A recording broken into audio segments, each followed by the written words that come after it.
Assalamualaikum warahmatullahi wabarakatuh. Oke, pada kesempatan ini kita akan melanjutkan terkait dengan supervised learning satu lagi, ya. Karena kemarin kita sudah bicarakan beberapa konsep, namun yang kita coba aplikasikan kemarin adalah K nearest neighbor, ya, menggunakan Python. Ini suara saya keras atau agak tenggelam gitu? Terdengar. Jelas, Pak. Jelas ya? Baik. Nah, mungkin sebagai review sedikit, minggu lalu menggunakan Python, lalu ada K nearest neighbor, lalu kita mencoba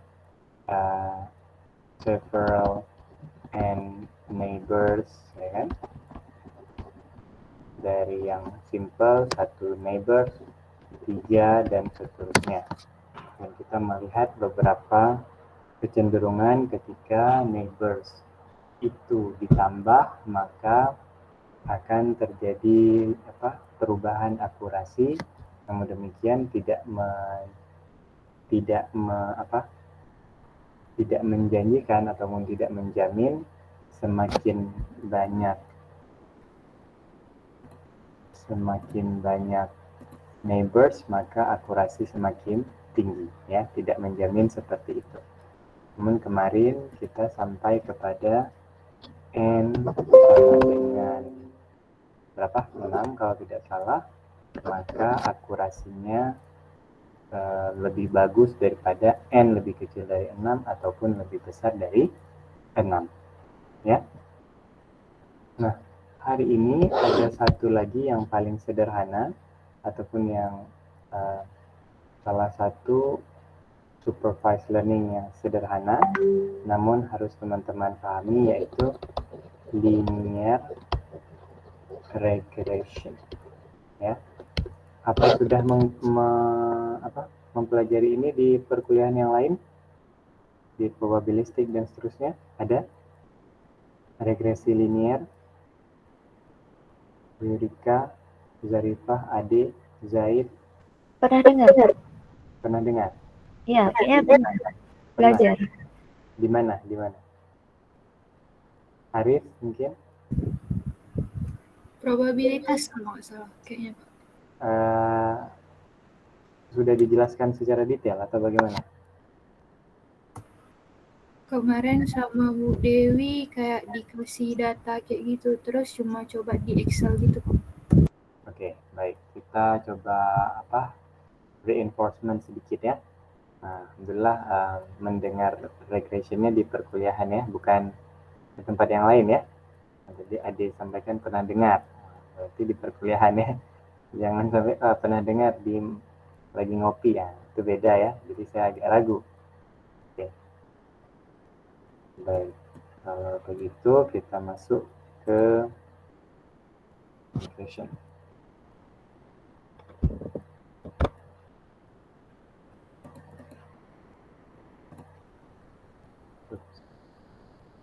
Ya.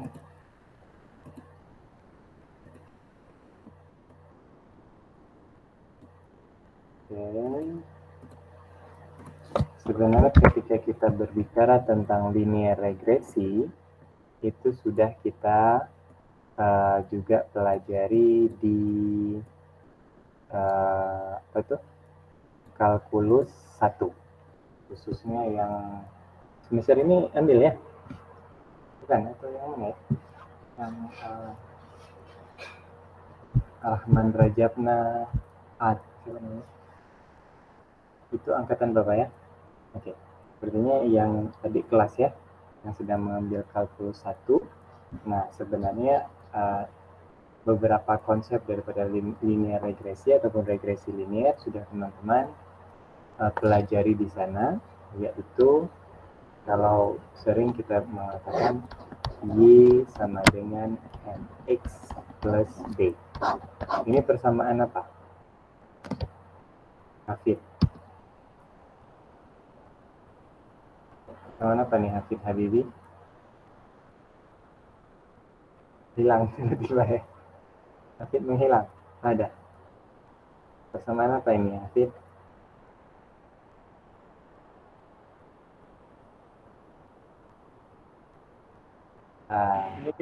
Gradien, Pak. Gradien, oke. Ya. M itu adalah gradiennya. Gradien sebuah persamaan garis. Ya. Nah, jadi kita lihat contoh saja paling sederhana. Kalau kita dikatakan M sama dengan 2, ya, lalu kita punya sebuah persamaan garis Y sama dengan M, X plus 3, ya kan? Y sama dengan 2X plus 3. Bagaimana caranya? Oke, kita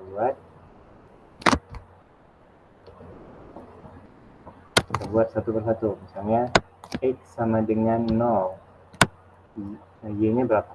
3 ya. 3, misalnya di sini.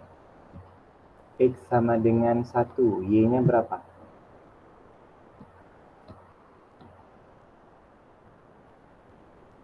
5.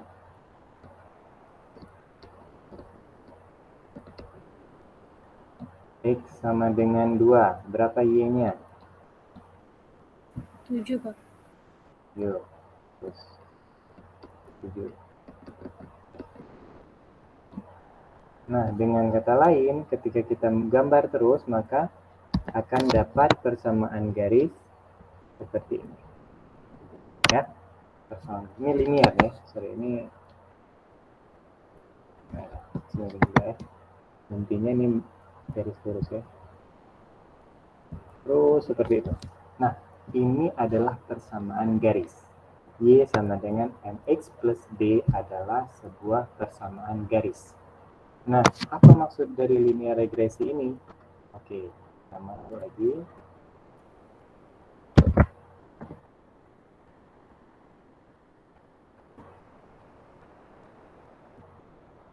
Nah, persamaan garis di sini untuk apa? Contohnya kita punya data yang sifatnya 2 dimensi.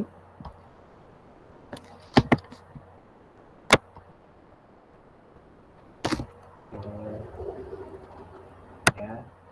Lalu kita punya persebaran data seperti ini. Ada persamaan seperti ini, persebaran datanya seperti ini. Ya. Secara 2 dimensi. Lalu ada kelas berikutnya sini.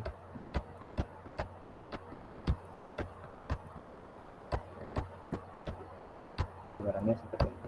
Maka kita diminta menggunakan linear regresi ini ya sebagai prediktor ya.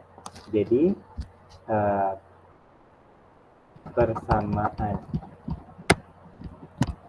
garis dalam kasus supervised learning adalah sebagai prediktor.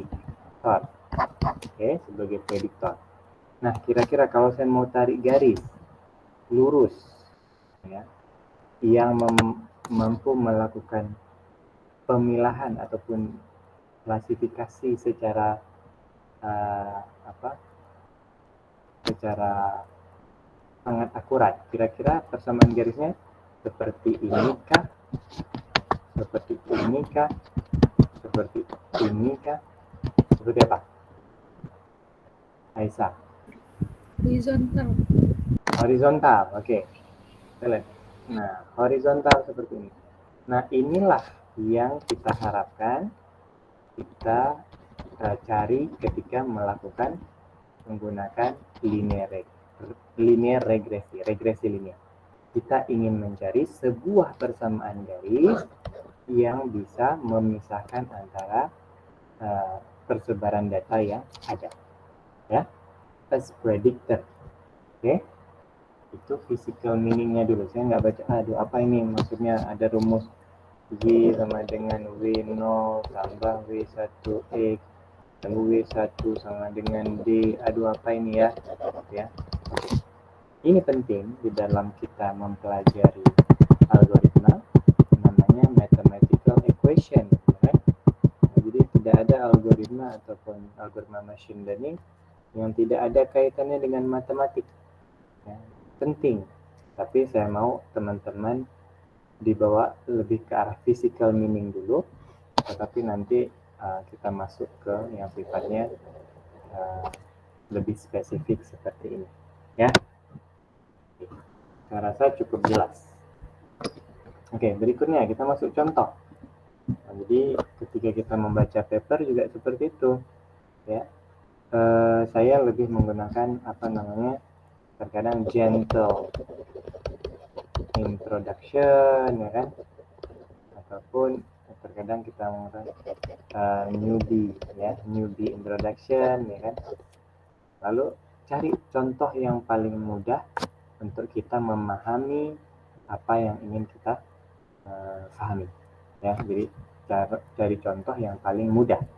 Oke, sekarang kita masuk ke contoh yang paling sederhana yang dibuat oleh Chia Wei Han, ya, di dalam bukunya ini, buku bestseller Data Mining oleh Chia Wei Han. Oke, baik, kita masuk dulu ke contoh seperti ini.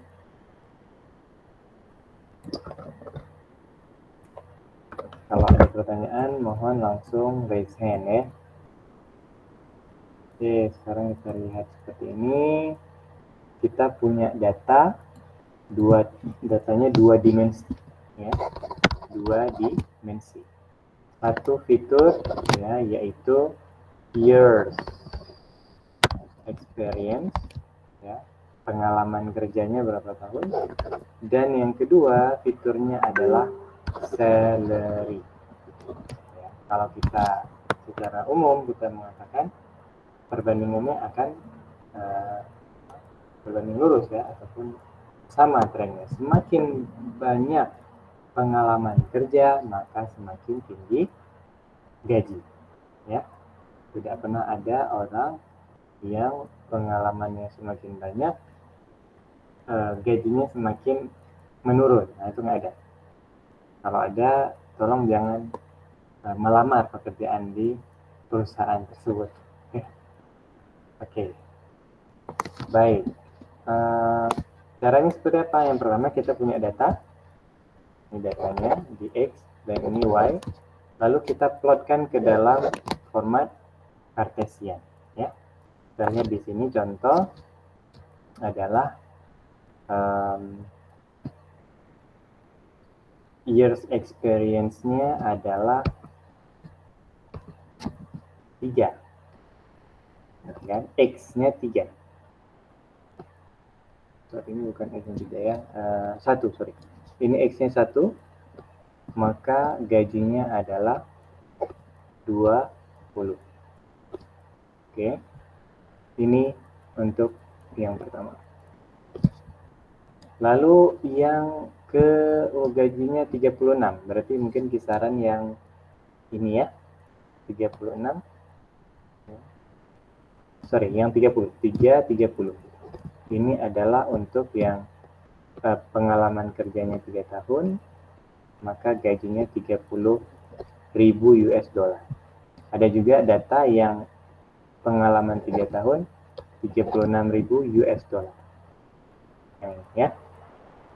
Terus seperti itu. Kita plotkan menjadi 2 dimensi plot, ya, seperti pada Python kemarin, ya. Nah, ini persebaran datanya seperti ini. Nah, sekarang pertanyaannya sekarang kalau kita sudah dipaparkan seperti ini tadi, linear regresi untuk apa? Untuk mencari sebuah persamaan garis, ya, yang paling mungkin menjadi prediktor. Oke. Nah, kalau di sini hanya 1, jadi kita mencari persamaan garis untuk melakukan prediksi, ya. Jadi kita cari satu persamaan garis yang paling mungkin untuk menjadi prediktor. Oke. Nah, caranya seperti apa? Pakai ke rumus. Rumusnya apa?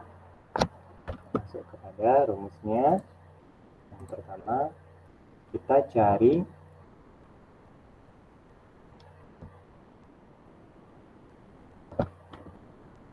ini, ya, rumusnya ini harus sampai ke sini.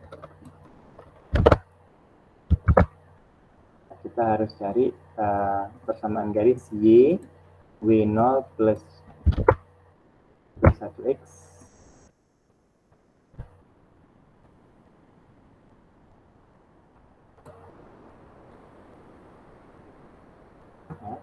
berarti kita harus mencari nilai W0 dan W1. Rumus W0 apa? Rumus W0 adalah, rumus W1 dulu ya. Rumus W1 apa? Rumusnya adalah ini. Sedangkan rumus W0 adalah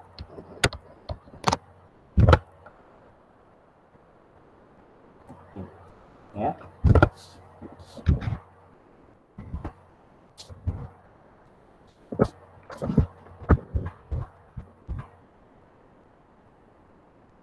Oke, kita cari satu persatu. Di sini contohnya adalah yang W1 terlebih dahulu. Jadi kalau kita punya rumus seperti ini,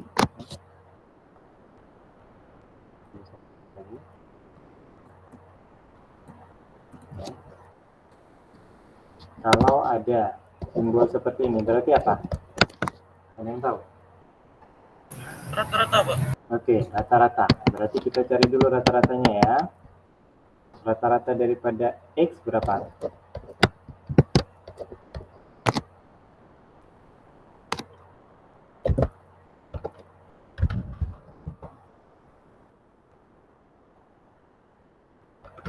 Tambah 9, tambah 13, tambah 3, tambah 5, tambah 11, tambah 21, tambah 1, tambah 16. Bagi berapa datanya? 10 ya. 9,1. Ya. Jadi dijumlahkan semua data, sigma X dibagi jumlah data. Kalau saya tidak salah 9,1. Rata-rata Y berapa? Sigma Y bagi X. Berapa kira-kira? Coba ya.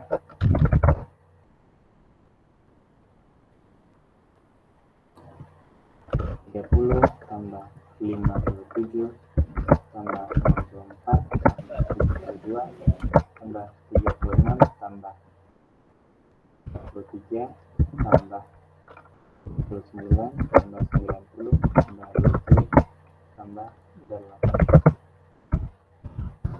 55,4 ya.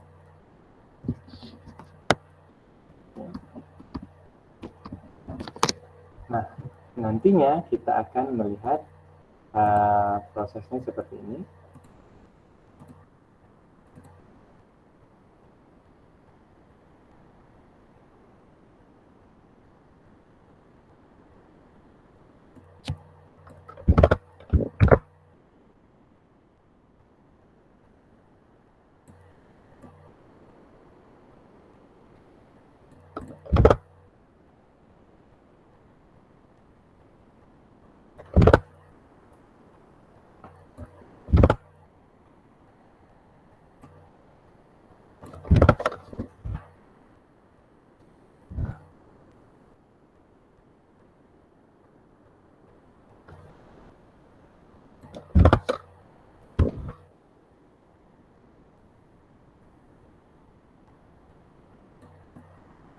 Oke, ini ya contohnya. Rumusnya seperti apa tadi? Kita lihat W1 ya sama dengan nilai X dikurang dengan nilai rata-rata. Makanya 3 kurang 9,1 ya kan? Dikali Y 30 dikurang dengan rata-ratanya. 30 kurang 55,4 ya. Lalu tambah karena sigma ya. Sigma kan kalau sigma X berarti adalah X1 tambah X2 tambah X3 tambah X4 tambah sampai Xn ya. Itu sigma kan? Berarti di sini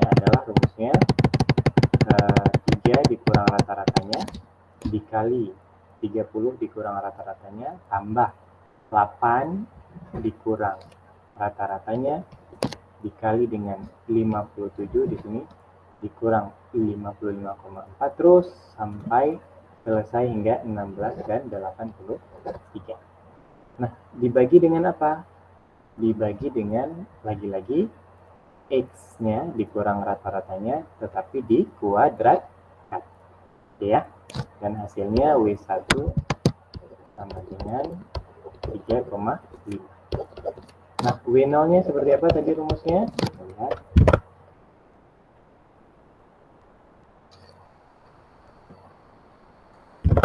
W0 adalah rumusnya seperti ini. Lain rumusnya adalah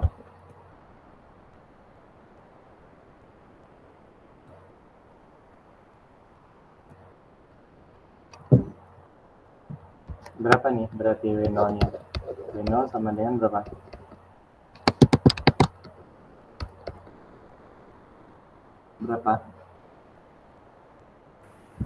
55,4 dikurang rata-ratanya 3,5 berarti ya, Pak? 3,5 W1 3,5 ya? Iya, Pak. Dikali 9,1 Pak. 9,1. Oke, singkat cerita apakah benar? Ya, 23,6 ya. 23,6. Oke. W0 sudah punya, W1 juga sudah punya. Sekarang rumusnya masukkan menjadi persamaan garis, yaitu Y sama dengan W0 plus W1 X. Yang kata lain, persamaan garisnya adalah 23,6 tambah 3,5 X. Ya.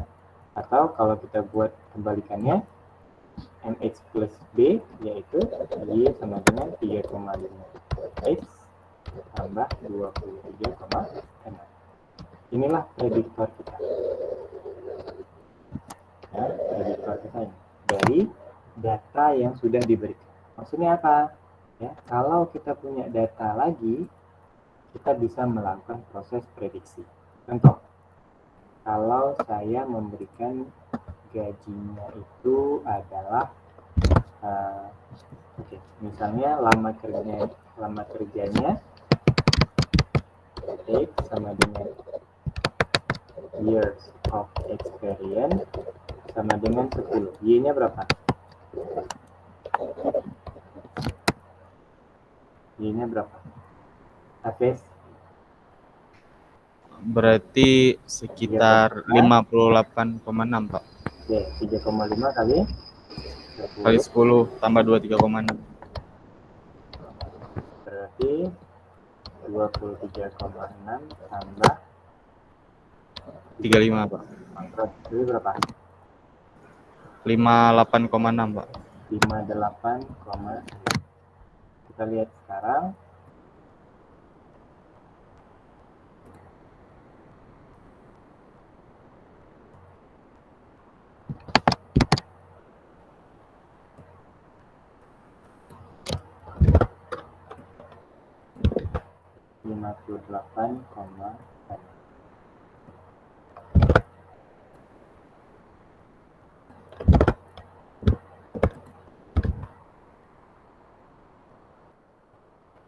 Kita lihat trennya. Sekarang kalau masa kerjanya 11, ya, di sini data latihnya ya 11, gajinya 59. Tadi kita punya yang 10 masa kerja di data testing, dia berikan 58,6. Oke. Acceptable ya, quite accurate, boleh.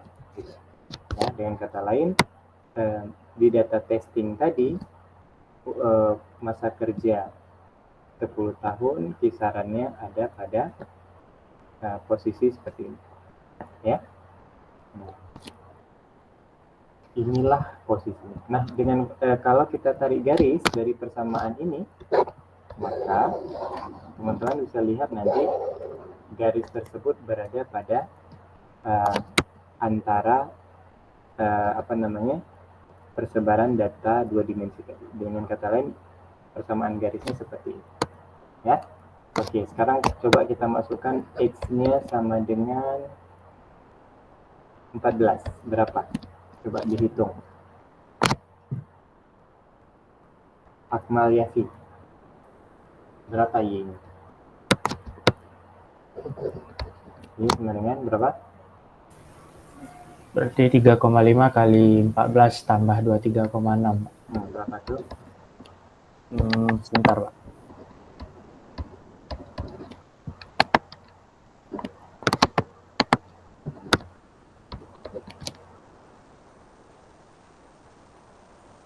(72,6) Pak. 72,6. Oke, kita lihat data testingnya ketika tahun kerjanya 13, dia dapat gaji 72.000 US dollar. Oke, tadi kita punya data 14 tahun diberikan kisaran 72,6. Prediktor kita acceptable ataupun quite accurate. Ngerti ya? Nah, jadi sebenarnya untuk linear regresi digunakan untuk seperti ini. Jadi kalau nanti di Python kita berikan 100.000 data ya dengan dua fitur seperti ini, dia akan membantu kita menghitung ya, dan menciptakan prediktor untuk data yang kita berikan. Oke? Karena kan nggak mungkin ya, kayak tadi Akmal Yafi kan, ini saya kasih 14. Oke, sebentar Pak. Nah, jadi kita diberikan kemudahan oleh komputer to simplify our works. Ya kan? Istilahnya dalam bahasa Inggris, to simplify human labor efforts. Nah, jadi kita dipermudah dengan adanya machine learning, kita bisa menghitung prediksi dengan mudah dengan bantuan komputasi komputer, lebih akurat, lebih lebih efisien, dan not really prone to noise, ataupun tidak rentan terhadap noise, tidak sulit untuk mendapatkan nilai yang mengarah kepada nilai yang akurat. Oke?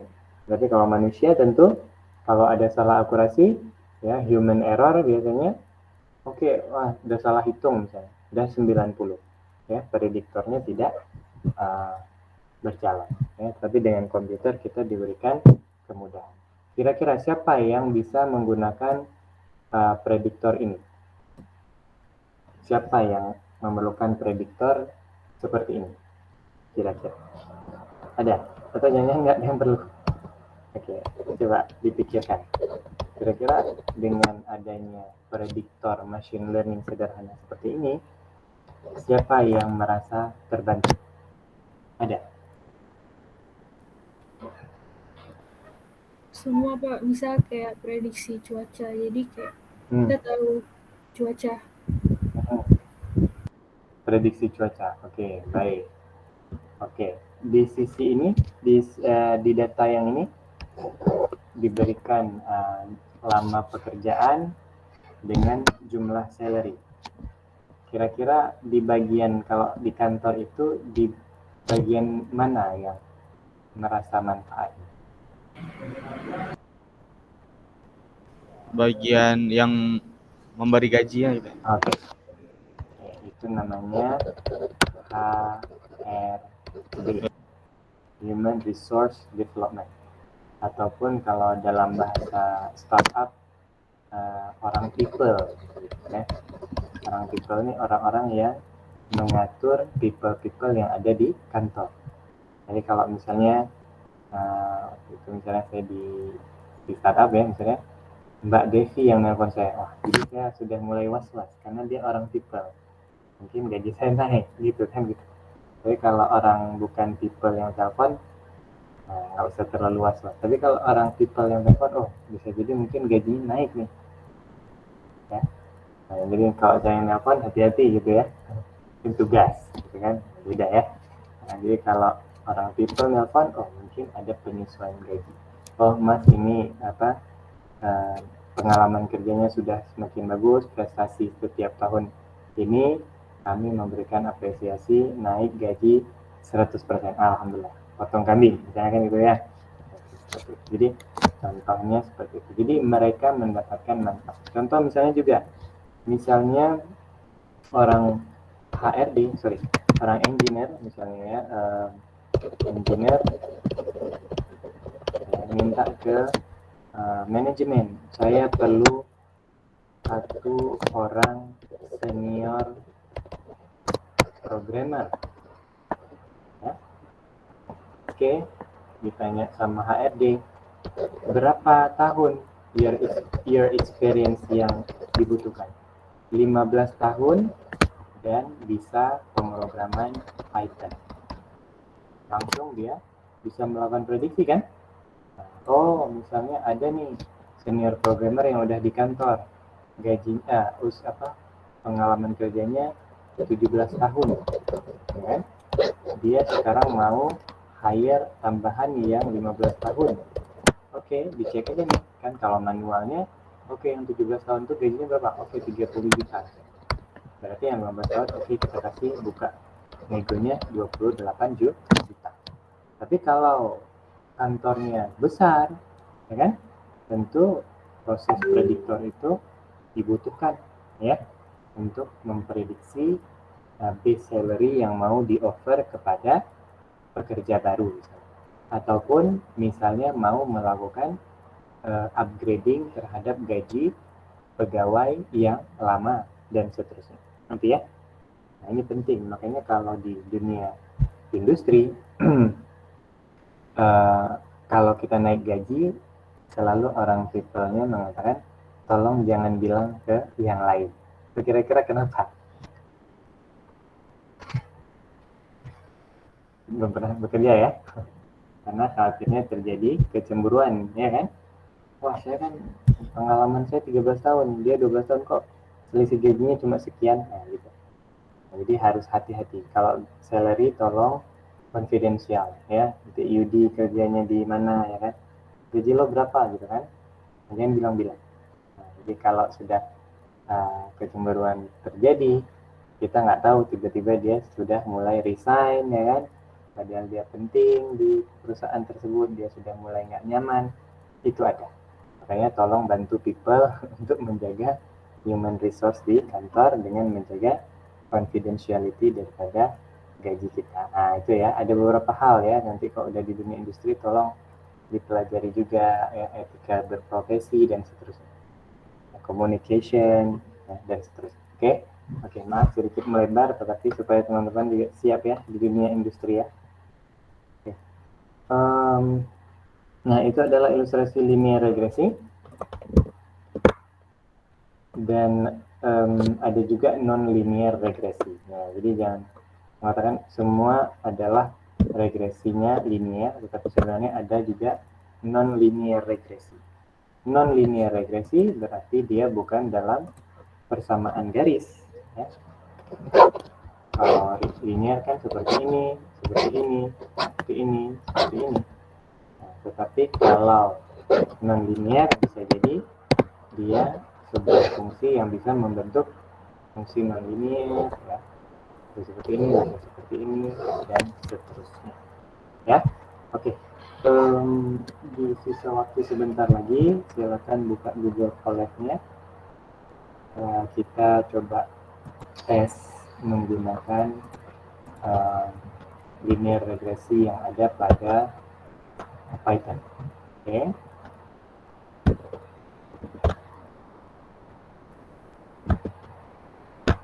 Di sini adalah penjelasannya kurang lebih sama seperti yang tadi saya sudah jelaskan.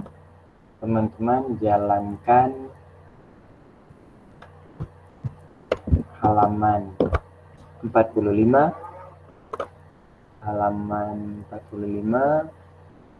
lalu 46, 47, 48, oke, sampai 49 yang 30 ya, yang ini. Ya. Jadi 46, 45, 46, 47, 48, hingga 49, yang 30. Saya kasih waktu 15 menit. Nanti saya panggil secara acak lagi. Ada pertanyaan? Jelas ya? Buka Google Colab-nya lagi, yang lama juga boleh. Ditambah code section-nya, lalu dikompil satu persatu. Oke ya? Nanti kita selesai di pukul 15.15 ya. Sambil dipahami dan sambil dijelaskan. Silakan.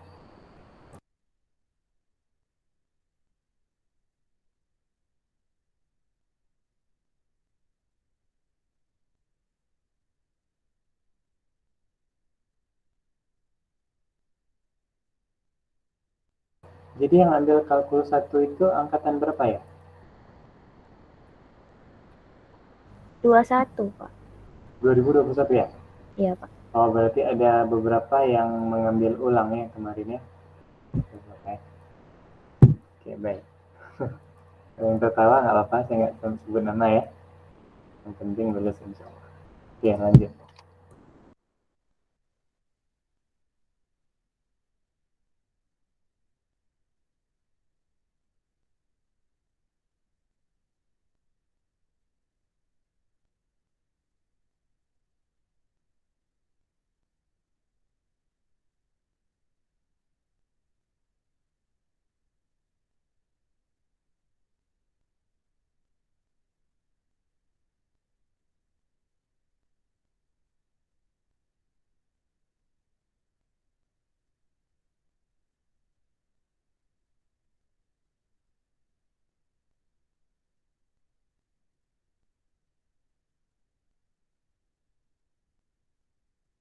Ini kan sifatnya lagi recording.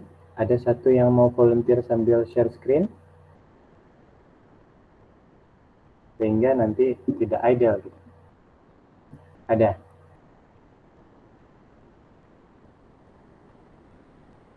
Yang share screen Google Colab-nya. Siapa volunteernya?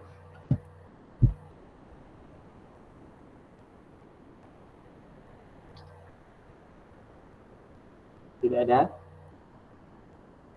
Saya panggil ya.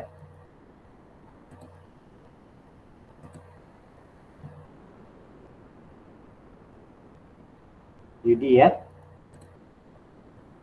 Yudi Chandra. Ya, Pak.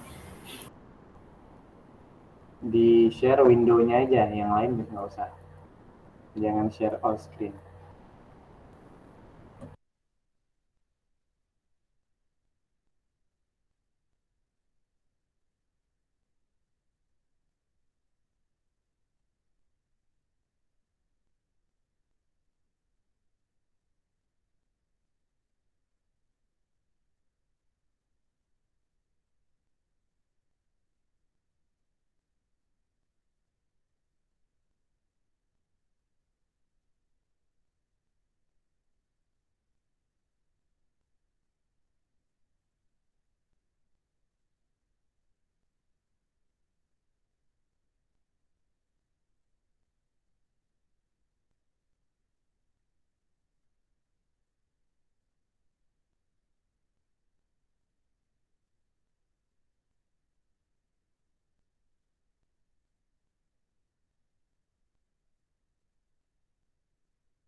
Baik, ada yang error?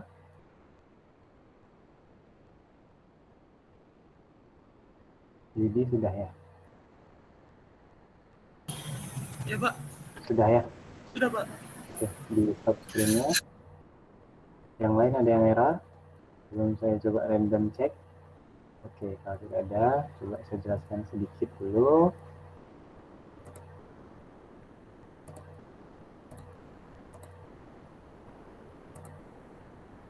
Nah, tadi ya, seperti kita sudah paparkan bahwasanya di sini kita berbicara tentang regresi, ya. Jadi ada yang mengatakan kalau dalam bahasa Inggris gradient itu adalah slope-nya, ya, slope ataupun kemiringannya, ya, B-nya apa ya, konstanta dan seterusnya. Jadi di sini kita menggunakan Python ya untuk mendefinisikan persamaan garis. Oke. Nah, di sini kita lihat setelah kita menggunakan fungsi ini, mglearn plot linear regression with, kita akan mendapati nilai W0 dan nilai B-nya, lalu kita plotkan ke dalam sebuah training data, ya. Jadi di sini kita lihat ada persamaan garis lurus yang digambar di antara data-data yang kita miliki. Okay.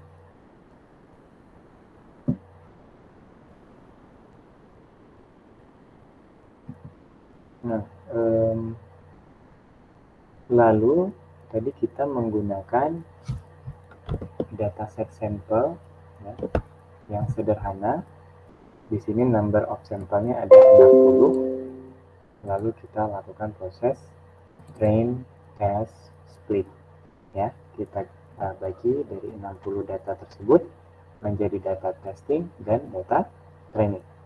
Lalu kita panggil linear regresi dengan fungsi linear regression fit, ini untuk membentuk modelnya fit. Lalu kita tes parameternya adalah x-train dan y-train, ya. Lalu hasilnya adalah koefisien di sini adalah nilai gradiennya, dan intercept di sini adalah nilai b-nya kalau saya tidak salah. Ya, ini adalah variabel daripada persamaan garis yang akan menjadi prediktor kita, ya, dari hasil LR ini. Nah, berikutnya kita setting ataupun cari akurasinya, ya, dengan LR titik score x-train y-train dan LR titik score x-test y-test. Kita lihat di sini nilai akurasi training modelnya tidak terlalu bagus, 67%, dan nilai model ketika menggunakan data testing juga tidak terlalu bagus, yaitu 66%. Dalam penjelasannya adalah di sini karena datanya sangat sedikit, yaitu hanya 60. Nah, lalu kita gunakan dataset yang ada pada mglearn, yaitu Extended Boston. Extended Boston ini cukup besar datanya. Kalau kita lihat di sini terdiri dari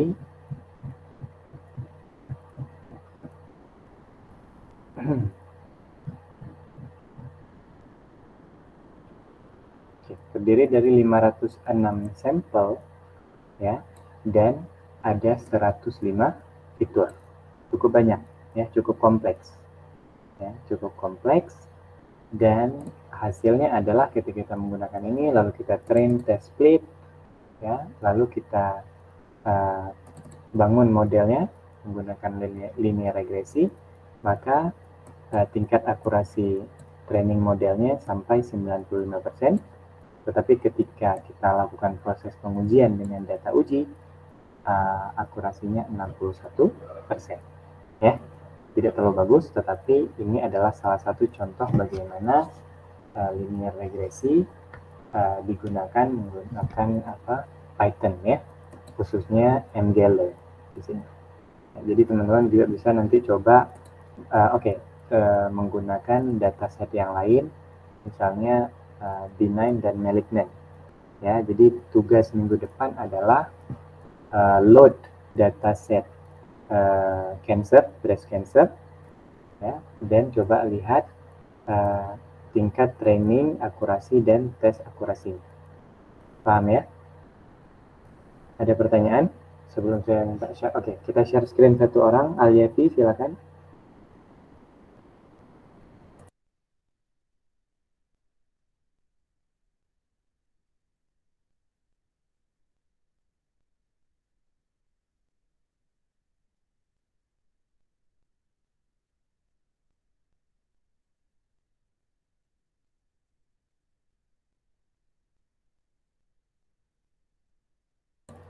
Oke. Kalau di run 6, ya, coba sampelnya dinaikkan menjadi 100 yang 15 itu. 15 ya Pak ya. Ya, naikkan menjadi 100. Coba lihat slope-nya berapa. Ini kan 0,39 ya. Jadi jalankan lagi. Oke, kita lihat mana? Yang atas ya. Yang atas. LR koefisiennya di situ 0,40. Bisa jadi di sini persamaan garisnya sekarang sudah sedikit miring, ya. Nah, jadi di sini kita lihat bahwasanya jumlah data itu mempengaruhi persamaan garis yang kita miliki. Oke, yang bawah coba terus scroll down. Oke, baik. Oke, di stop screen.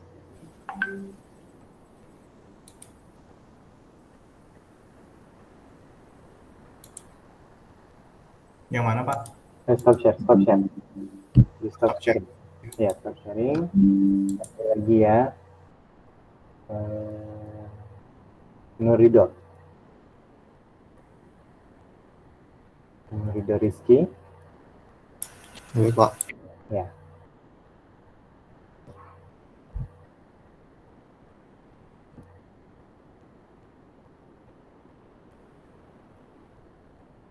Sudah kelihatan Pak? Belum. Oke. Coba number of sampelnya diubah menjadi 150. 500.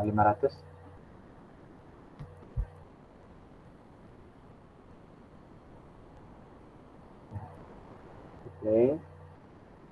Jadi kompres lagi. Oke, stop. Nah, di sini juga kita lihat yang LR koefisiennya 0,48 ya. Jadi sampel 60 kan 0,39 kalau saya tidak salah, 0,39 ya. Nah, di sini kita lihat mungkin persamaan garisnya juga mulai berubah untuk menjadi prediktor data yang terdiri dari 500 data. Oke. Nah, minggu depan silakan di stop share. Nah, minggu depan semuanya memaparkan dalam bentuk Google Colab saja. Jalankan di breast cancer ya, di breast cancer, lalu coba uji berapa training set score-nya dan test set score-nya. Oke, itu satu. Dan kalau ada yang coba explore dan ternyata, sebentar ya, setnya.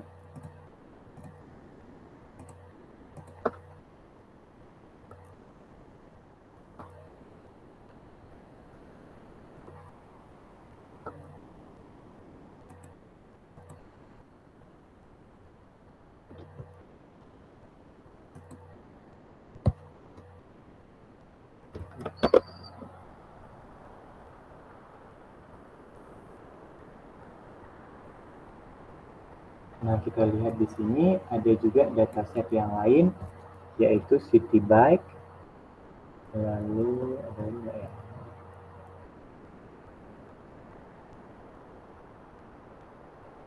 Kemarin yang dress itu mana?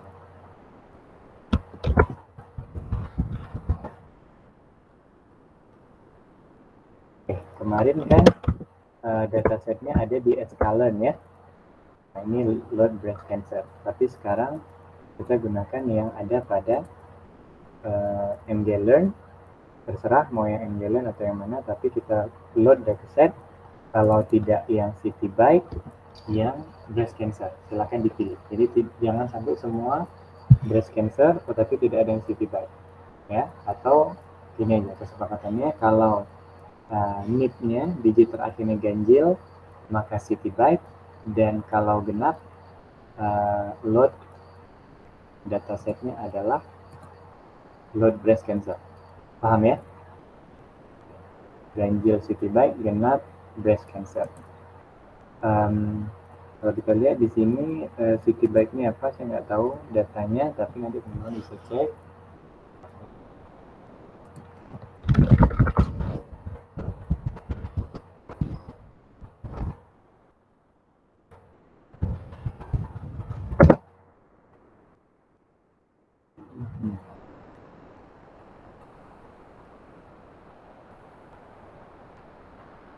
Nah, jadi sekaligus nanti dijelaskan ya fiturnya berapa, dataset city bike ini dan seterusnya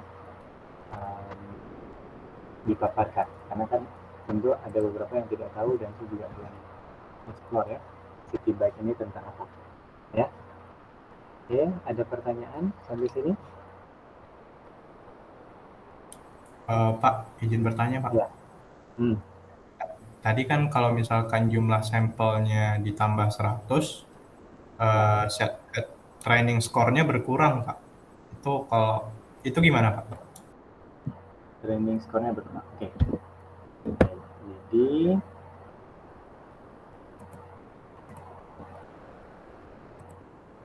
Jadi yang tadi itu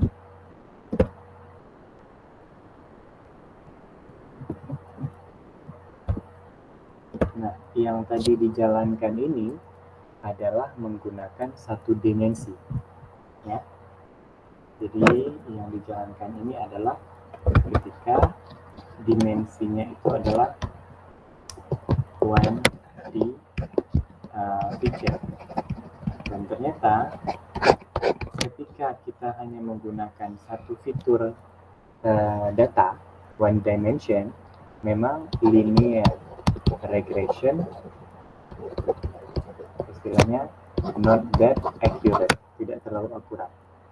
Makanya tadi digunakan Boston yang notabene lebih dari 100 fitur, ya kan? Maka kita lihat training score-nya itu mulai baik ataupun mulai bagus. Kenapa? Sudah mulai terjadi exchange ya, ataupun melihat hubungan antara satu fitur dengan fitur kedua, fitur ketiga, fitur keempat. Ya. Sama halnya tadi kan tentang pengalaman kerja ya, dan jumlah gaji. Ini kan fiturnya hanya 2 ya. Tetapi dengan menggunakan pemrograman komputer kita bisa melibatkan lebih banyak lagi fitur, nanti akan diolah oleh komputer itu sendiri. Dan kita lihat semakin banyak fitur, maka linear regression menampilkan model yang lebih robust dan lebih akurat. Seperti itu ya. Oke, ada pertanyaan lagi? Terima kasih Pak. Ya. Oke, saya rasa sudah cukup pertemuan hari ini. Insya Allah minggu depan silakan dikumpulkan komtimnya ada ya, dibuat satu Google Drive folder untuk memasukkan Google Colab semuanya. Mereka masukkan ke Google Colab-nya itu ke Google Drive yang sudah dibuat adik ya, sebelum hari Senin paling telat adalah hari Minggu jam 12 malam ya. Google Drive harus terupload semua. Jadi hari Senin tuh nggak ada yang sistem kebut semalam, copy paste sama teman-teman. Silakan tolong eksplorasi sendiri. Di resource komputer sudah sangat luar biasa, tidak perlu lagi beli GPU, sudah ada Google Colab ya kan, dan seterusnya. Tolong explore sendiri, dan yang paling bagus memaparkan tentu akan mendapatkan nilai lebih minggu depan, insya Allah ya. Ade tolong di share ya Google Drive linknya mulai hari ini ya.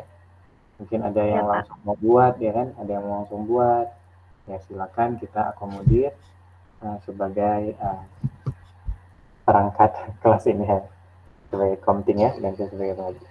Oke, Terima kasih, kita tutup. Wassalamualaikum warahmatullahi wabarakatuh. Oke. Waalaikumsalam. Waalaikumsalam. Waalaikumsalam warahmatullahi Waalaikumsalam. wabarakatuh.